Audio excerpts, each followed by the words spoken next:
Hello, my name is Shravya Gupta, and I am competing for Tahoma Senior High School in the 2021 Tahoma Tournament for Novice Informative. I did gymnastics, and in 8th grade, I broke my finger and missed a lot of practice. I have minor anxiety, so the idea of going back to my gym after missing so much of it absolutely terrified me. My parents spent hours upon hours working with me to get through my fear by talking to my coaches and listening to me talk about my concerns until I finally mustered up the courage to go back to the place that I love, all because of their support. I consider my relationship with my parents to be quite strong. In the article titled Youth Statistics, Family Structure and Relationships by Act for Youth, it was said that 63% of people in the US have had a relatively good relationship with their parents. I am luckily part of that 63%, with the type of parents that will always be there for me, whether it be my dad, ready to listen to me talk about my concerns and problems, or my mom, ready to push me when I needed to be my most successful. But not everyone's so lucky. Today I'll be talking about the importance of parent-child relationships. First, I will discuss the differences between good versus bad parenting before moving on to the different parenting styles throughout cultures and history, and then finally addressing the psychological impacts of both good and bad parent-child relationships on children. To begin with, we have to define what a good versus bad parent-child relationship looks like. The article 5 Qualities of a Strong Parent-Child Relationship by the Child Development Institute says that there are 5 main attributes of a good parent-child relationship.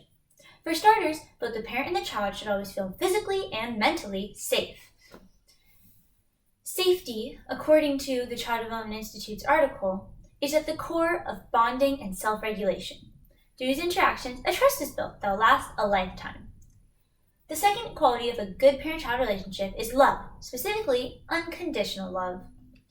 The Power of Unconditional Love, an article by Newport Academy, stated that when parents accept, love, and show affection to their children, even when they make mistakes or fall short of expectations, that is unconditional love. The third attribute of a good parent-child relationship is mutual respect. Everyone has heard the term, respect your elders, but parents have to reciprocate that respect back to their children as well. The article by the Child Development Institute touched on the fact that respect starts with good communication. When you truly listen to your child and let them know that they are being heard, you are showing them mutual respect. The last two, and in my opinion, the hardest aspects of a good, strong parent-child relationship are acceptance and flexibility. Acceptance is a pretty open-minded idea, like the Canadian Counseling and Psychotherapy Association stated in their article, The Power of Parental Acceptance, when they said that remember just how powerful acceptance can be in helping your child have a happy and prosperous life. To hug them and tell them that you love them no matter what grade they get, and to remind them that you don't care whether or not they made the team. Flexibility is also really important in a strong parent-child relationship because change is one of the only constants in life. So parents and children have to be ready to adapt to each other's needs and find what works best for them. Similar to what the article Flexibility, Building Block Number 8 for Positive Parenting by Positive Parenting Connection states, children can have needs that can differ from just a week ago, so parents have to be ready to adjust and be flexible in those situations to help their child find what is best for them. So now that we've defined what a good parent-child relationship looks like, what about the bad ones? According to Healthline in their article, Signs, Effects, and How to Change It, some of the worst defining qualities of a bad parent-child relationship include under/over involvement, little to none or way too much discipline, withholding affection and attention, and shaming. But the overall most damaging, most shattering aspect of a bad parent-child relationship is the mental/physical abuse. Abuse can absolutely shatter a relationship between a parent and a child, or anyone for that matter, beyond repair. So there are many defining qualities of both good and bad parenting. So now that we've defined what a good versus a bad parent-child relationship looks like, how did people get to that conclusion? Parenting styles have changed so much throughout the years and all over the world. Parenting styles used to be pretty aloof. For example, in regions such as Greece and Rome, parents focused on getting their children to be adults as soon as possible, giving them adult-like tasks at young ages starting at 6 years old. In early colonial times, parents based their parenting styles off of Puritan beliefs. Like the article parenting styles then and now by hybrid parenting states, the term Puritan meant against pleasure, and thus play was considered sinful. Parents wanted to raise obedient children, and thus they focused on teaching them to memorize scriptures and do schoolwork. This type of controlling parenting is now known as the authoritarian parenting style.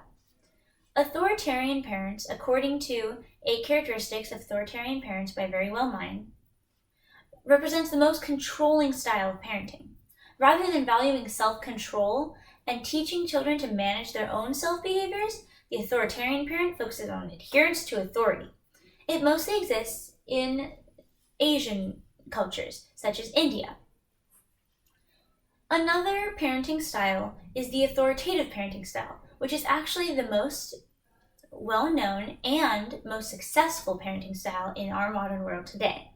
The difference between the two is that while authoritarian parents control and coerce their child into doing things that they think will be most successful, the authoritative parent focuses on guiding their child and helping them be their most successful without controlling them. These two parenting styles are the best known and most common in our today's modern world. And they have changed so much throughout history and throughout different cultures as well. So now this brings us to our most important topic.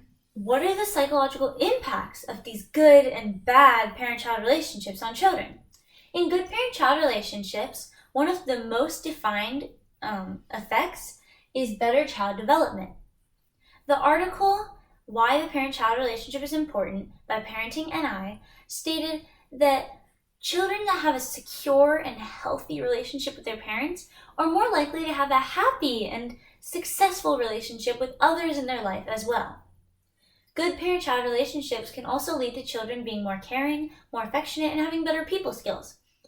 Like the article by Right Steps, The Parent-Child Relationship, Why It's Important states, children need to grow their emotional, language, and cognitive skills, and they do that when their parents provide a nurturing, safe, and happy environment for them. So there are lots of good aspects of a good parent-child relationship that lead to children being happier and more successful in life. But what about the bad ones? In bad parent-child relationships, some effects include terrible mental disorders, such as anxiety and post-traumatic stress disorder. These disorders usually stem from the most damaging aspect of a bad parent-child relationship, which is, of course, the mental/physical abuse. The article 25 Bad Parenting Statistics That Will Change the Way You Parent by Middle Class Dad stated that 1 in 58 children in the US have experienced some type of parental abuse.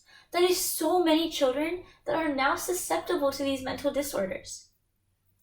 So there are both good and bad effects of good and bad parent-child relationships that are so important.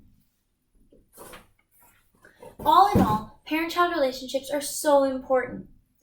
And they affect how both parents and children do in everyday life, because parents are our role models and we do what they do because what they do in our daily lives sets the norm for us.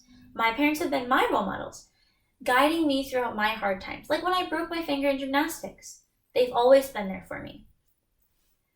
There are both the good and the bad parent-child relationships, but the world wants to be in the 63% of people in a good parent-child relationship, because those are the children that move on to be more successful, more happy, and lead the healthier life. So I'll say it again. Parent-child relationships are so important.